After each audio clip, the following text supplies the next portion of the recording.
What is research? Generally, research is the organized and systematic method of finding answers to questions. Research is organized because there is a planned structure or method used to reach the conclusion. Go. Definition of research. Research is a patient study and investigation to establish facts or principles. It is a discovery from known facts to the unknown facts. Research is progressive. Characteristic of research. The research should be systematic.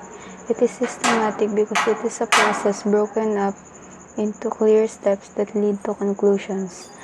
The research should be objective. Objective is a purpose that can be reasonably achieved within the expected time frame and with the available resources. The research should be feasible. A research problem is feasible if it can be carried out within the allocated time. The researcher should be therefore select or identify a research problem that can be undertaken within given time frames. The research should be empirical. Empirical research is based on observed and measured phenomena and derives knowledge from actual experience rather than from any theory or belief. The research should be clear. Ideally, when wording research objectives, researchers should include an action verb such as identify, describe, measure, verify, or monitor, and the finding.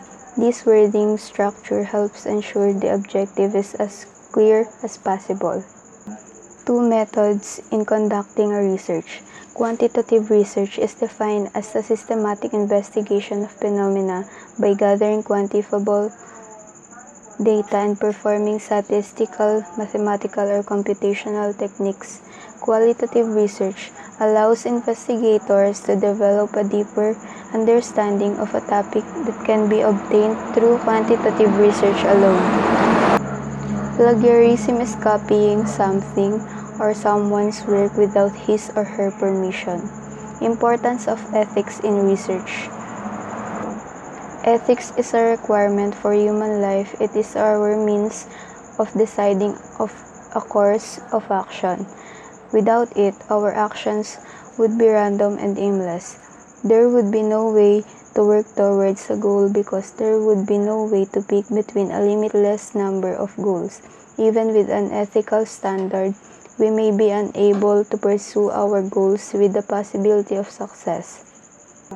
Rights of Voluntary participation refers to a human research subject's exercise of free will in deciding whether to participate in a research activity.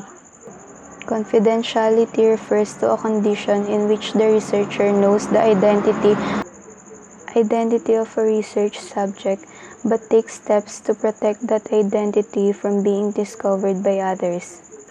Risk of harm. The probability of harm, physical, psychological, social, legal, or economic, occurring as a result of participation in a research study.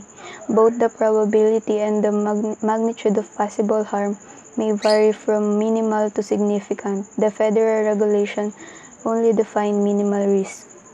Informed consent is a voluntary agreement to participate in research. It is not merely a form that is signed, but is a process in which the subject has an understanding of the research and its risks. Anonymity is deemed somewhat differently in survey research than in its more general use. In the form closest to the standard definition, anonymity refers to data collected from respondents who are completely unknown to anyone associated with the survey.